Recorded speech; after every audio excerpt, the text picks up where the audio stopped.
91 days ago from the time of writing this script, I published a video breaking down what I consider to be the best fight of my childhood, Aang vs Ozai.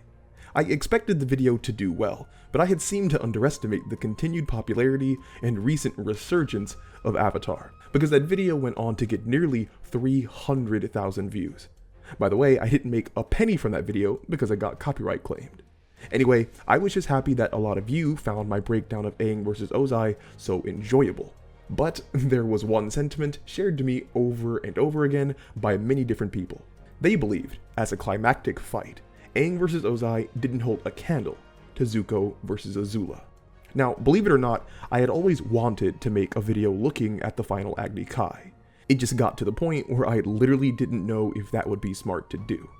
In total, I spent about 20 hours working on the Aang vs Ozai video, but ended up making a whopping $0.00, meaning it became a lot harder for me to pay my bills that month.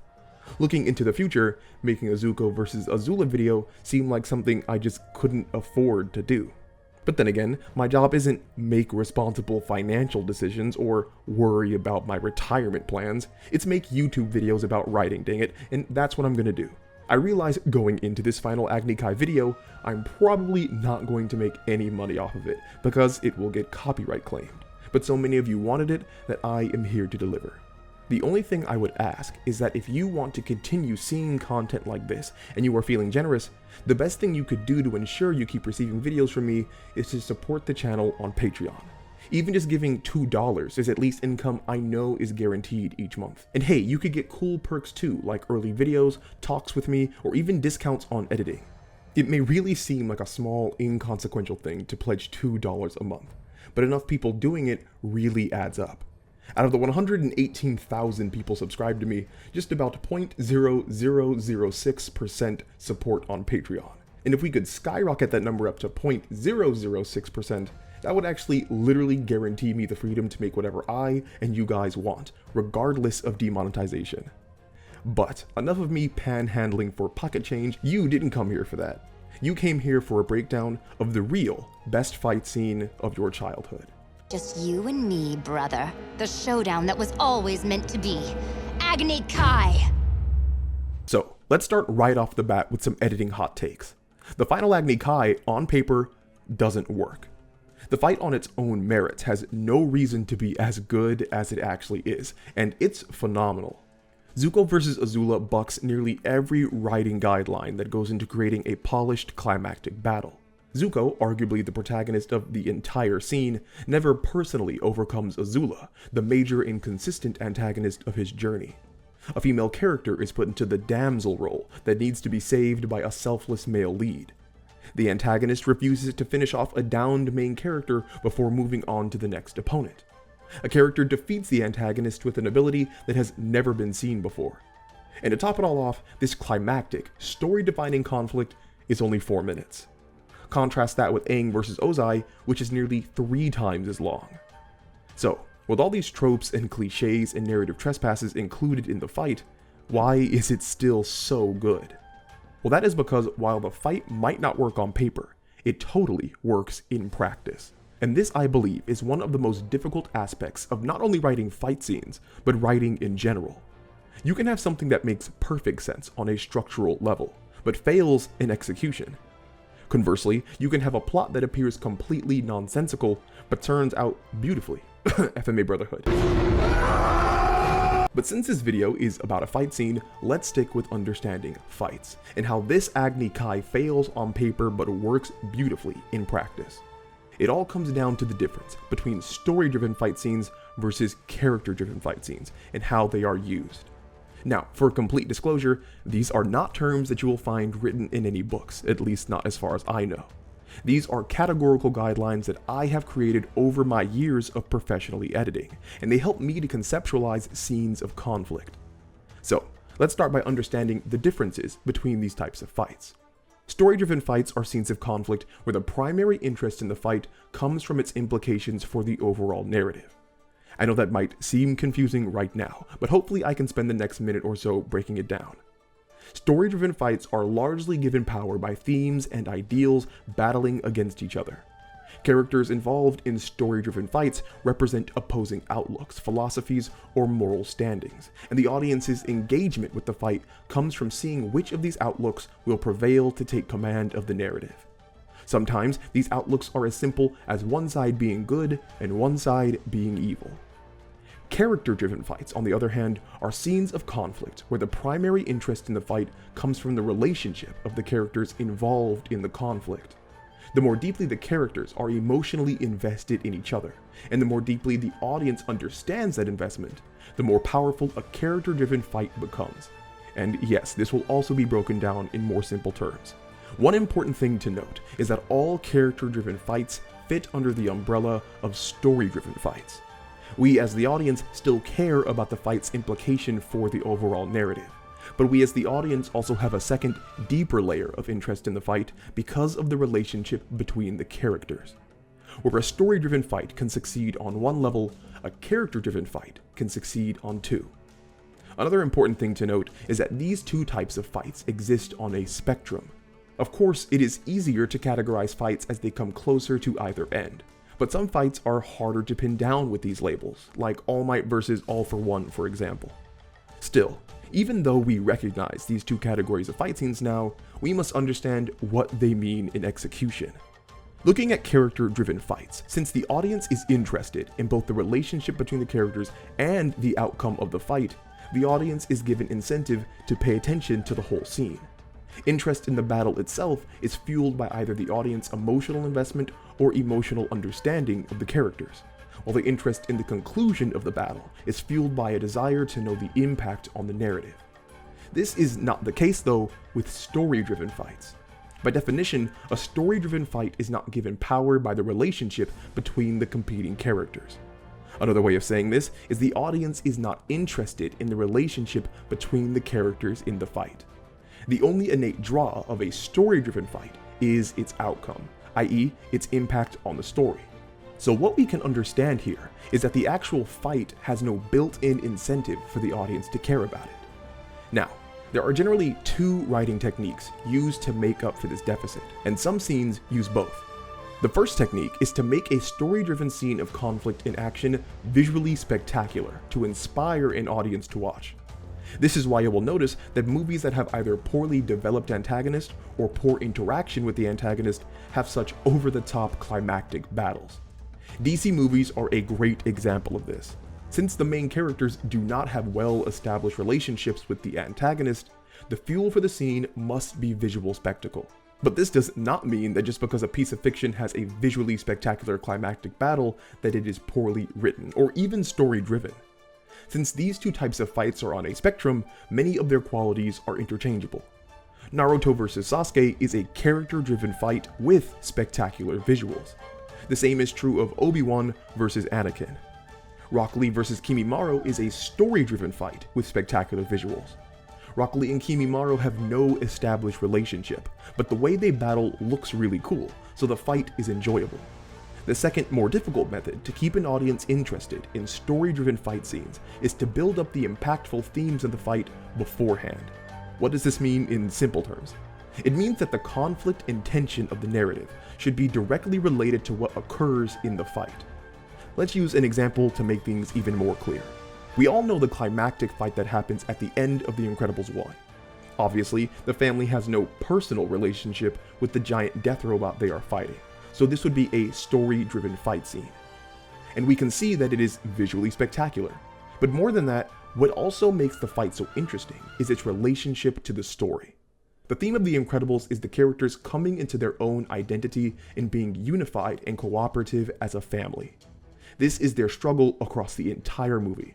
So during this final fight, when all the family members are working together as heroes to overcome the antagonist, if we work together, the fight naturally feels like a completion and a validation of their story. A story-driven fight should directly relate to the story that came before it. This is the harder route because it takes proper story construction and not just flashy visuals. So, getting back to Avatar, Aang vs. Ozai is a story-driven fight with spectacular visuals that directly relates to the story beforehand. Aang and Ozai have no established relationship giving power to the fight, but the conflict is so stunning and the weight of the narrative is so massive that we stay interested. And yes, I already hear people saying that Aang and Ozai do have an established relationship because of everything that has happened prior. Again, because this is all based on a spectrum, such matters are open to argumentation. What is important is to simply understand these are outlooks for better understanding the narrative purposes and needs for a fight scene. So, now that I have spent 1800 words explaining the categorization of fights, let's get back to the fight that you came here for. The final Agni Kai geniusly makes use of both types of fight scenes. The battle between Zuko and Azula is character driven, while the battle between Katara and Azula is story driven. Again, this directly leads to why the fight fails on paper but works in practice. Many of the final Agni Kai's quote-unquote writing mistakes become justified when put into context against the story at large. So, to properly understand how this relates to Zuko, Azula, and Katara on a critical level, we have to look back at another fight involving these characters, and the narrative pieces the show spent years laying down in order to produce such a great climactic battle. This is when we can turn our attention to the Season 2 finale, The Crossroads of Destiny. Today, you restored your own honor. Zuko and Azula are attacking Aang and Katara. All things considered, a pretty standard affair in the Avatar world. But there are some aspects to pay attention to.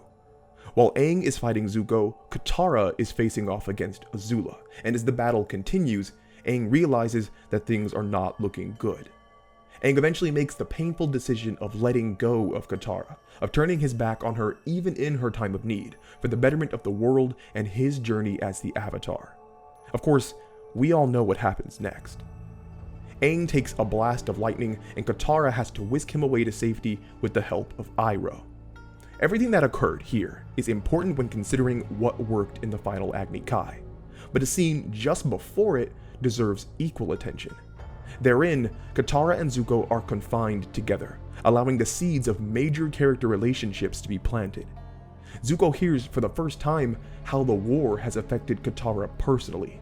You have no idea what this war has put me through. Me personally. The Fire Nation took my mother away from me. And Katara is able to hear that Zuko understands her pain. I'm sorry. That's something we have in common.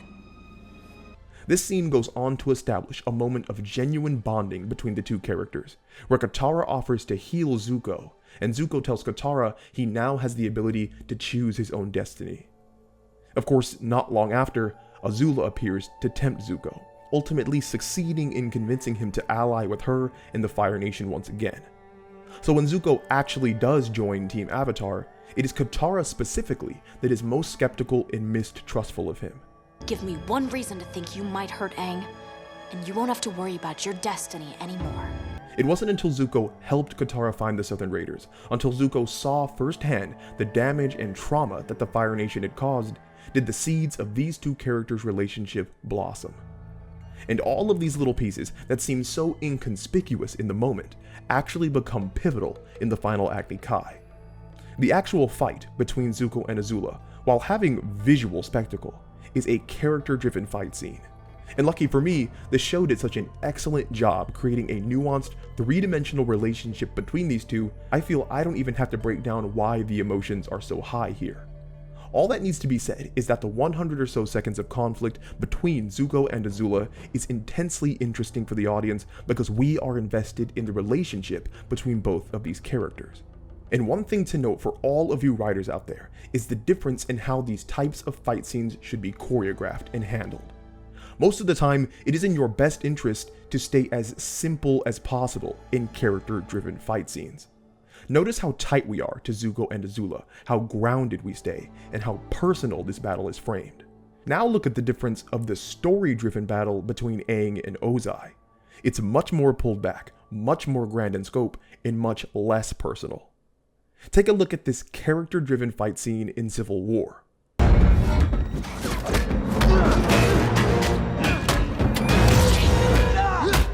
Or this character-driven fight scene in Harry Potter.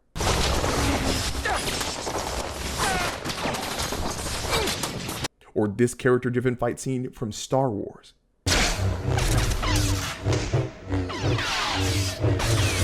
In moments where the fight is given weight by the two people involved, it is best to stay close, simple, and personal. Zuko and Azula do not fly around the city or blast each other through buildings. The character-driven fight works because the focus is on the characters and their relationship. This fight is a culmination of the animosity that has existed between them for years. What are you doing here? You mean it's not obvious yet? I am about to celebrate becoming an only child! It is an inquiry into who will prevail, the redeemed prince or the corrupt prodigy. And this allows a straightforward 120-second fight to be more emotionally impactful for some than the 10-minute fight between the Avatar and the Phoenix King. But we haven't even gotten to the good stuff yet. Everything from the lightning on is where the previously established narrative groundwork comes into play. Remember how Aang closed himself off from Katara in her time of danger and then was struck by Azula's lightning? Well, the inverse happens here. Zuko, without hesitation, completely disregards his own personal safety and his fight for the throne to protect Katara. He is struck and downed by the lightning, shielding her, and this is the last that Zuko actually participates in the fight. And where on paper, one might see this and complain that Zuko did not overcome his antagonist, in practice, something even better happened. Zuko started off this show antagonizing and threatening the Southern Water Tribe. All he could focus on were his own personal goals regardless of how it affected others. Now, in the climax, Zuko is willing to sacrifice everything, his chance at the crown, even his own life, to protect someone from the Southern Water Tribe. Where Aang's huge character moment comes from turning his back on Katara, Zuko's is based in rushing to protect her. And what's better, he is protecting Katara from Azula, the person who convinced him previously to turn away from Katara. And as the scene continues, because Katara and Azula have no personal relationship, their conflict becomes a story-driven fight scene. And if you notice, the framing of the fight changes in kind. Where previously we kept close to the characters, highlighting their relationship, now we are pulled back to focus on the spectacle. Most of the time, you can't even see Azula. But what really draws in audience interest in the fight is its relevance to what has happened previously in the story. Katara's entire storyline within the show has been framed by the damage the Fire Nation has done to her. They came to her home and took her mother away. They caused her father to leave for war. They hunted her friends and started a global conflict. Katara's entire journey so far has been based in gaining power to protect those she loves and to stand against the Fire Nation. So for a climax, what better way would there be to complete Katara's full character journey than to have her travel to the heart of the Fire Nation like they did to her people, and defeat the de facto Fire Lord, quite literally overcoming the person that represents the Fire Nation. Where she retreated from Azula before to save Aang, now Katara faces Azula to save Zuko. And to top it all off, her relationship with Zuko comes full circle as well. Where she was interrupted before when trying to heal him with water after their close bonding moment, she is able to literally save his life by accomplishing that now in his time of greatest sacrifice and need.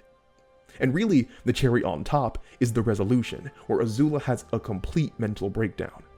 Where Azula shunned her friends and allies in order to prevail and gain power, she ultimately lost it all because Zuko had his own allies that were able to save him when it mattered. Everything that Azula represented in the show was unambiguously defeated in this moment, and it completely validated Zuko's struggle against her and really symbolized him overcoming her. The final Agni Kai works so well in practice because the character-driven battle is tight, personal, and has emotional payoff from years of build-up, one that keeps us on the edge of our seats. Likewise, the story-driven battle not only had visual spectacle, but masterfully placed setup to foster interest in the audience beyond just its conclusion.